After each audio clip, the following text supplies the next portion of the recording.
UPSC 30 డేస్‌లో స్ట్రాటజీలో భాగంగా ఈరోజు మనం ముఖ్యంగా చూడాల్సిన టాపిక్స్ ఏంటి అంటే, ఎకానమీ టాపిక్‌ని మనం చూద్దాం. ఎకానమీ టాపిక్‌లో ముఖ్యంగా మనకి బ్యాంకింగ్ సిస్టమ్ నుంచి ఇప్పటివరకు లాస్ట్ 10 ఇయర్స్ చూసుకుంటే రిపీట్ అయిన క్వెషన్‌లన్నీ కలుపుకొని మనకి 35 వరకు కొత్త క్వెషన్స్ అన్నీ కలుపుకొని ఒక 35 క్వెషన్స్ వరకు మనకున్నాయి కాబట్టి, వాటిల మీద ఇప్పుడు మనం ఎక్కువగా ఫోకస్ చేద్దాం.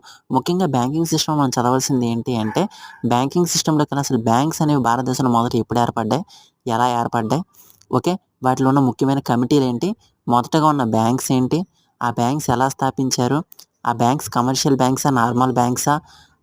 ఇవన్నీ మనం ముఖ్యంగా చదవాలి. ఆ తర్వాత వీటిల మీద వీలైనంత వరకు ఎకానమీలో బ్యాంకింగ్ సిస్టమ్ మీద వీలైనంత వరకు క్వెషన్స్ తయారు చేయాలి.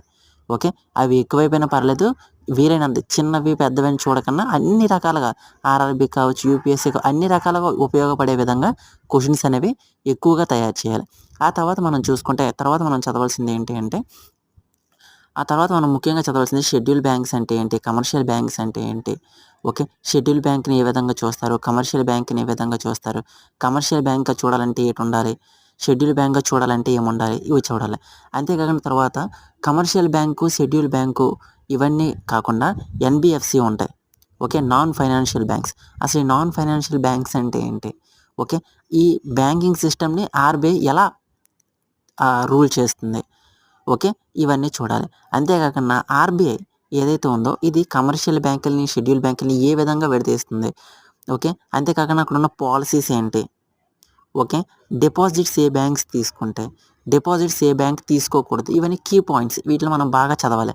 ఎందుకంటే మనకి అప్పుడప్పుడు ఎకానమీలో కొన్ని వచ్చే ట్రిక్కీ క్వెషన్స్ వీట్లి మీద ఆధారపడి ఉంటాయి. ఓకే. ఫర్ సపోజ్ మనం చూసుకుంటే ఎన్‌బీఎఫ్‌సీస్ ఏవైతే ఉన్నాయో నాన్ ఫైనాన్షియల్ బ్యాంకింగ్ సిస్టమ్స్ ఏవైతే ఉన్నాయో ఇవి ఏవి కూడా డిపాజిట్స్ తీసుకోకూడదు. ఓకే. ఇలా, ఇలా ఉన్న కొన్ని పాయింట్స్ మనం తప్పకుండా ఎక్కువగా చదవాల్సి ఉంటుంది. ఓకే. వాటిల్లో మనం ముఖ్యంగా చూసుకుంటే బ్యాంకింగ్ సిస్టమ్‌లో ఇంకా మనం చదవాల్సిన టాపిక్స్ వచ్చేసరికి కమర్షియల్ బ్యాంక్స్‌కి బిజినెస్ ఏంటి? షెడ్యూల్ బ్యాంక్స్‌కి బిజినెస్ ఏంటి? ఫారెన్ బ్యాంక్స్‌ని ఎలా ఇండియాలో స్థాపిస్తారు? ఫారెన్ బ్యాంక్స్ అంటే అసలు ఏంటి? ఓకే. ఒక బ్యాంక్ ఇండియాలో స్థాపించాలంటే అసలు ఏమేమి ఉండాలి? ఓకే.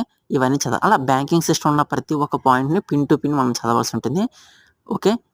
ఈ రోజులో మొత్తం మనం పిన్ టు పిన్ కంప్లీట్ చేసిన తర్వాత దాని మీద మొత్తం క్వెషన్స్‌ని మనం ఎక్కువగా ఎక్స్‌ప్లెయిన్ చేయాలి. ఓకే. క్వెషన్స్‌ని ఎక్స్‌ప్లెయిన్ చేసుకోవాలి. అంతేకాకుండా క్వెషన్ మేకింగ్ అనేది మనకి ఎక్కువగా ఉండాలి. అప్పుడే మనము ఎక్కువగా స్కోర్ చేయగలుగుతాం.